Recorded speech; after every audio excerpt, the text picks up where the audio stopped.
Hi friends, நம்ம Sunday lunch தான் விலாகாக போட்டிருக்கோம். இன்றைக்கி சண்டே ஸ்பெஷலாக வாங்க வீடியோக்குள்ளே போகலாம்.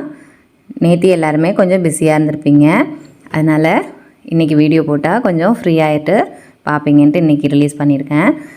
1 கிலோ அளவுக்கு மட்டன் எடுத்திருக்கேன். அதை தண்ணியில் போட்டுட்டு ஒரு பீஸாக எடுத்து தேய்ச்சி கழுவிக்கலாம். இந்த மாதிரி கிளாஸியாக அந்த கண்ணாடி பதத்தில் இருக்கு இல்லையா கொழுப்பு, அதெல்லாம் நம்ம எடுக்க தேவையில்ல. அந்த கொழுப்பெல்லாம் நல்லது தான்.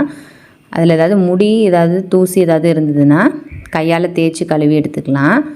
அது மாதிரி அங்கே வெட்டுற இடத்துல மரத்துண்டு லேசாக ஏதாவது ஒட்டி இருந்தால் கூட அதையும் லேசாக வறண்டிட்டு ஒரு பீஸாக நல்லா கண்ணால் பார்த்து கழுவி எடுத்துக்கலாம்.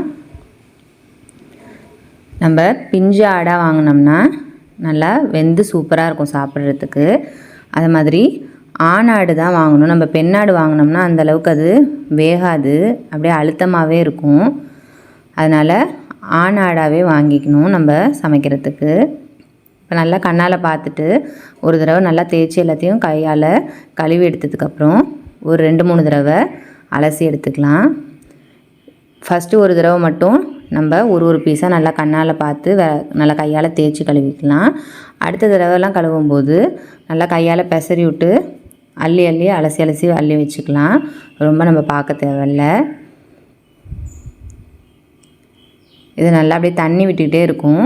அதனால் நல்லா அலசிட்டு லேசாக தண்ணியை வடிச்சிட்டு அதுக்கப்புறம் மறுபடியும் தண்ணி ஊற்றி அலசுங்க.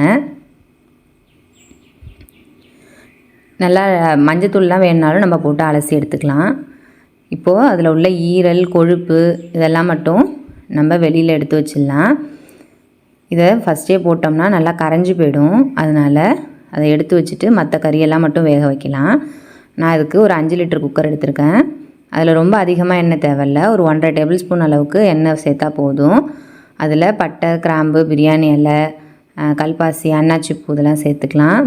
சேர்த்துட்டு ஒரு 2 கை அளவுக்கு 1-2 நறுக்குன சின்ன வெங்காயம் சேர்த்துக்கலாம்.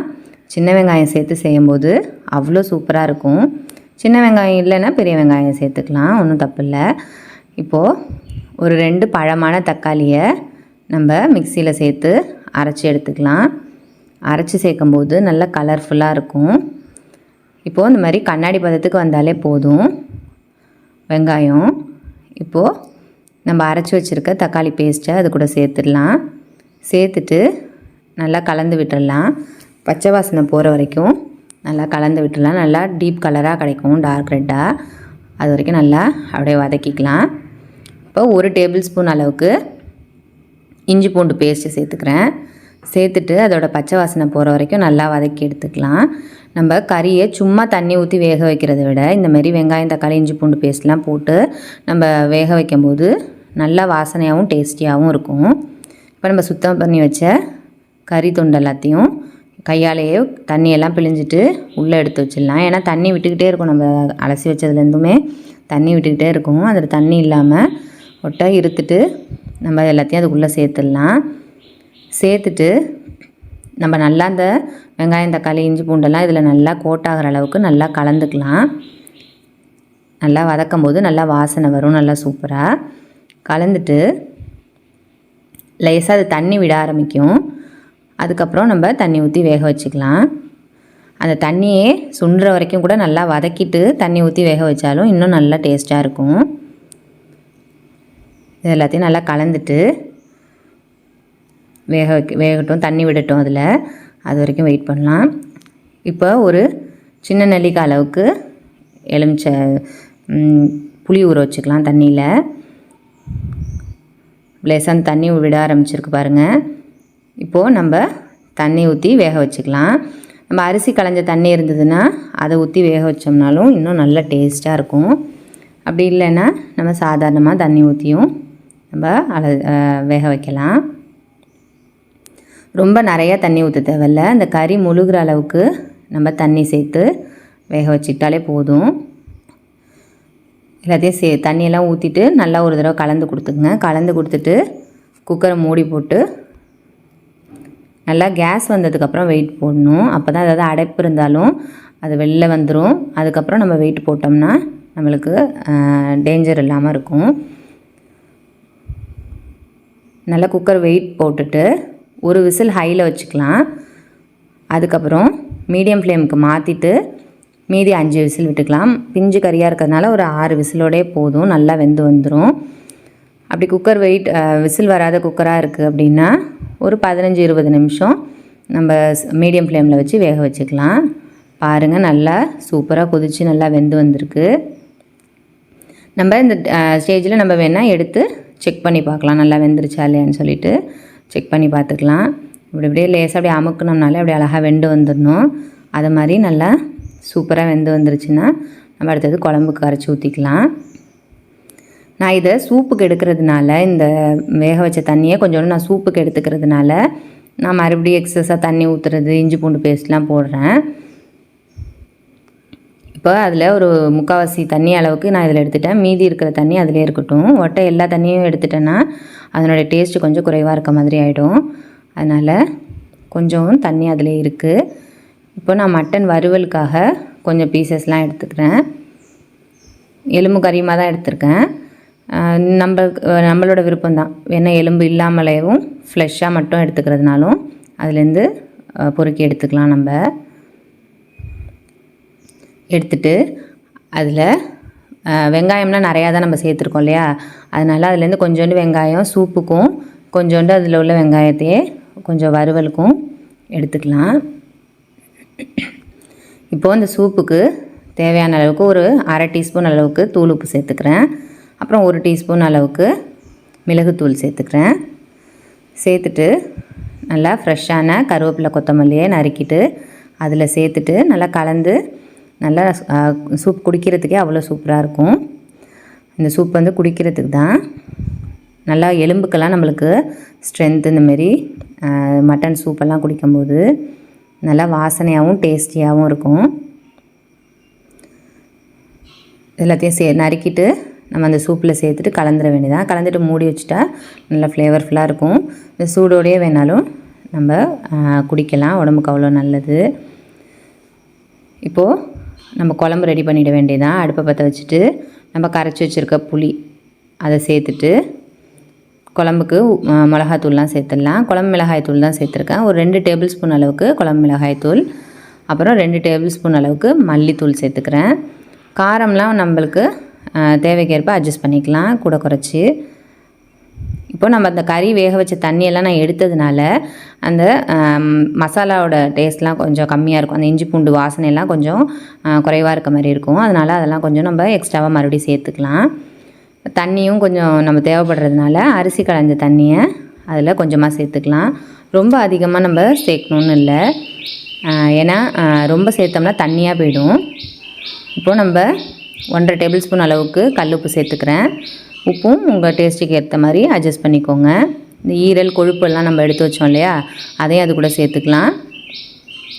அந்த ஃப்ளேவர் கொஞ்சம் கம்மியாக இருக்கும் இந்த இஞ்சி பூண்டு டேஸ்ட்டெல்லாம். அதனால் கொஞ்சமாக ஒரு 1/2 டேபிள் ஸ்பூன் இஞ்சி பூண்டு பேஸ்ட்டும் சேர்த்துட்டு நல்லா கலந்து விட்டு குக்கர் மூடி போட்டு வெயிட் போட்டுடலாம். ஹையிலே வச்சு ஒரு 2 விசில் விட்டால் போதும், ஏன்னா கறியெல்லாம் ஏற்கனவே வெந்துருச்சு. இந்த மசாலா வேகிறதுக்கு மட்டும்தான். இப்போ அரிசி நல்லா கொதிச்சதுக்கப்புறம் அரிசியை போட்டுட்டு நல்லா கலந்து விட்டுடலாம். கலந்து விடாமல் இருந்தோம்னா அடியில் அப்படியே உட்காந்துரும். அதனால் நல்லா கலந்து விட்டுட்டு தட்டு போட்டு மூடி வச்சிடலாம். இப்போ அந்த குழம்புக்கு ஒரு தேங்காய் பேஸ்ட் ரெடி பண்ணணும். நல்லா பெரிய மூடியாக ஒரு மூடி தேங்காய், அது கூடவே 1/2 டேபிள் ஸ்பூன் அளவுக்கு சோம்பு, ஒரு 1/2 டேபிள் ஸ்பூன் அளவுக்கு கசகசா, எல்லாத்தையும் சேர்த்து நல்லா அரைச்சிக்கலாம். கசகசாலாம் நம்ம சேர்த்து அரைக்கும்போது குழம்பு நல்லா திக்னஸாக இருக்கும், நல்லா க்ரீமியாகவும் டேஸ்ட்டாகவும் இருக்கும். நல்லா ஃபஸ்ட்டு பல்ஸ் மோடில் கொடுத்து தான் அரைச்சிக்கணும் நம்ம எப்போ அரைக்கும் போதுமே. அப்போ தான் மிக்ஸி ஜார் இதெல்லாம் கொஞ்சம் வீணாக போகாமல் லைஃப் நல்லாயிருக்கும் அதுக்கு. அதுக்கப்புறம் நம்ம பல்ஸ் கொடுத்ததுக்கப்புறம் நார்மலாக எப்பவும் போல் அரைச்சிக்கலாம். தண்ணி சேர்த்து நம்மளுக்கு பேஸ்ட் மாதிரி அரைச்சிக்கலாம். இப்போ மட்டன் வறுவலுக்கு ஒரு 1/2 டேபிள் ஸ்பூன் அளவுக்கு இஞ்சி பூண்டு பேஸ்ட்டு, 1 டேபிள் ஸ்பூன் அளவுக்கு குழம்பு மிளகாய்த்தூள், ஒரு 1/2 டேபிள் ஸ்பூனை விட குறைவாகவே கொஞ்சம் கல்லுப்பு சேர்த்துக்கிறேன். கல்லுப்புக்கு பதிலாக தூளுப்பு தேவையான அளவுக்கு வேணாலும் சேர்த்துக்கலாம். அப்புறம் ஃப்ரெஷ்ஷாக நறுக்குன கருவேப்பிலை கொத்தமல்லி இலை. நம்ம குழம்புக்கு தேங்காய் ரெடி பண்ணோம் இல்லையா, அதுலேருந்து ஒரு குழம்பு கரண்டி அளவுக்கு தேங்காய் மட்டும் சேர்த்துட்டு இதில் நம்ம பெசரி வச்சிட வேண்டியதான். நான் எண்ணெய் சட்டியிலே பிசைஞ்சிட்டேன், இதிலே வறுத்துக்கலான்னு. ஆனால் ஒரு வேறு ஏதாவது பாத்திரத்தில் நம்ம வறுக்காமல் வேறு ஏதாவது ஒரு பாத்திரத்தில் பெசறிட்டு அதுக்கப்புறம் எண்ணெய் சட்டியில் வறுத்தோம்னா கொஞ்சம் ஒட்டாமல் வரும். நான் தான் கொஞ்சம் மறந்துட்டு அப்படியே கலந்துட்டேன். குழம்புக்கு வந்து ஒரு 2 விசில் வந்தால் போதும். நம்ம மேரினேட் பண்ணி வைக்கிறதுக்கு கொஞ்சோண்டு தாளிப்பும் கொடுத்து மேரினேட் பண்ணி வச்சிடலாம். ஒரு 4 டேபிள் ஸ்பூன் அளவுக்கு எண்ணெய் சேர்த்துக்கலாம். எண்ணெயில் கொஞ்சம் பட்டை, கிராம்பு, பிரியாணி இலை, அன்னாச்சிப்பூ, கொஞ்சமாக தாளிப்பு வடகம் இதெல்லாத்தையும் சேர்த்துட்டு இதெல்லாமே நல்லா பொரியட்டும். இப்போது ஒலை நல்லா கொதித்து பொங்குற மாதிரி இருக்குது. அப்போது நம்ம தட்டை எடுத்து வச்சுட்டு நல்லா கலந்து கொடுத்துட்டு சிம்மில் வச்சுக்கலாம். இப்போது இதெல்லாம் நல்லா பொரிஞ்சு வந்துருச்சு. இந்த பொரிஞ்சதை அப்படியே நம்ம அந்த எண்ணெய் சட்டியில் சேர்த்துடலாம். நம்ம மேரினேட் பண்ணுறதுக்காக வச்சுருக்க மட்டனில் சேர்த்துக்கலாம். சேர்த்துட்டு கரண்டியால் கலந்து விடணும், இல்லைன்னா கையில் சுட்டுரும். அதனால் கரண்டியால் நல்லா கலந்து விட்டு ஒரு அரை மணி நேரத்துலேருந்து 1 மணி நேரம் வரைக்கும் நல்லா மேரினேட் பண்ணலாம். நம்ம இந்த மாதிரி மட்டன் வறுக்கும்போது ரொம்ப அழுத்தமாக போயிடுதுன்னு நம்ம நிறைய பேர் வறுக்க மாட்டோம். இந்த மாதிரி எண்ணெய் ஊற்றி நம்ம மேரினேட் பண்ணிட்டோம் அப்படின்னா நல்லா சாஃப்டாக இருக்கும். சிக்கன் சாஃப்டாகிடும் இந்த எண்ணெய் நம்ம கலந்து பெசரி வைக்கும்போது. இது அப்படியே இருக்கட்டும், மேரினேட் ஆகிருக்கட்டும். நம்ம ரொம்ப சிம்பிளான மசாலாஸ் கலந்தாலுமே ஆனால் ரொம்ப டேஸ்ட்டாகவே இருக்கும். இந்த நம்ம செஞ்சுருக்க மட்டன் வறுவல் வந்து நல்லா டேஸ்டியாக நல்லாவே இருக்கும். இப்போது மட்டன் குழம்புல கூட நம்ம உருளைக்கிழங்கு வெட்டி போயிட்டு ஒரு தடவை நம்ம குழம்பு கரைச்சி ஊற்றுறோம் இல்லையா, தேவைப்பட்டால் உருளைக்கிழங்கு கூட நம்ம போட்டு வேக வச்சுக்கலாம். அதுவும் நல்லா சூப்பராக இருக்கும். கறி குழம்புல, கோழி குழம்புல உருளைக்கிழங்கு போட்டு வேக வைக்கிறது. அப்படியே ஆம்லேட்டும் ரெடி பண்ணிக்கலாம். மிளகுத்தூள், உப்புலாம் போட்டு எண்ணெய் ஊற்றி அப்படியே முட்டையை கலக்கி அதில் ஊற்றி ஆம்லேட் போட்டு எடுத்துடலாம். இப்போது நல்லா ப்ரெஷர் ரிலீஸ் ஆகிடுச்சு. ஓப்பன் பண்ணி பார்த்தா நல்லா சூப்பராக வாசனையாக குழம்பு ரெடி ஆகிடுச்சு. நம்ம குழம்புக்கு தேங்காய் ரெடி பண்ணி வச்சோம் இல்லையா, அது குழம்பு கொஞ்சோண்டு நம்ம வறுவலுக்கு எடுத்துக்கிட்டோம். மீதி இருக்கிற எல்லாத்தையுமே இந்த குழம்புல சேர்த்துடலாம். சேர்த்துட்டு திக்காக இருந்ததுன்னா நீங்கள் தண்ணி ஊற்றிங்க. தண்ணியாக இருந்ததுன்னா நம்ம என்ன எக்ஸஸாக தண்ணி ஊற்றினோம்னா ரொம்ப தண்ணியாகிடும். நான் தண்ணி ஊற்றலை, இதுவே எனக்கு கரெக்டாக இருக்கும். நல்லா தொலைபலன்னு கொதிக்கட்டும். நல்லா சும்மா தான் மூடி வச்சுருந்தேன், குக்கரை நல்லா க்ளோஸ் பண்ணல. இது கொதிக்கிறதுக்கு மட்டும்தான், அதனால் சும்மா மூடி வச்சுக்கிட்டு நல்லா கொதித்ததுக்கப்புறம் ஃப்ரெஷ்ஷான கருவேப்பிலை, பொடியான இருக்கிற கொத்தமல்லி இதெல்லாத்தையும் சேர்த்துட்டு நல்லா கலந்துட்டு நம்ம அடுப்பை ஆஃப் பண்ணிடலாம். பாருங்கள், நல்லா சூப்பராக கலர்ஃபுல்லாக ரெடி ஆகிடுச்சு. இப்போ சாதம் வந்து எந்த கன்சிஸ்டன்சியில் நம்ம வடிக்கலாம் அப்படின்னா, சாதம் வந்து லேசாக அப்படியே மடங்கி வந்திருக்கும். அந்த மடங்கி வந்தோடனே நம்ம வடிச்சிடணும். அப்போ வடித்தோம்னா நம்மளுக்கு வந்து கரெக்டாக இருக்கும். நம்ம ஃபுல்லாக வெந்ததுக்கப்புறம் வடித்தோம்னா ரொம்ப குழஞ்சிடும் சாதம். அதனால் லேசாக அப்படி மடங்கினப்போ நம்ம வடித்தோம்னா கரெக்டாக இருக்கும். சாதம் வடித்ததுக்கப்புறம் நம்ம நல்லா உதிரியாக நல்லா பொலன்னு இருக்கும். லேசாக அப்படியே நிறுத்தி வடிக்கணும். டக்குன்னு சாய்ச்சிட்டோம்னா சைடு வழியெல்லாம் நம்மளுக்கு கஞ்சியெல்லாம் ஊற்றிடும். வடிச்சிட்டு ஒரு 4 மரக்கா அரிசி அளக்கிற நேரத்தில் அப்படியே வடிஞ்சு ரெடி ஆகிடும்.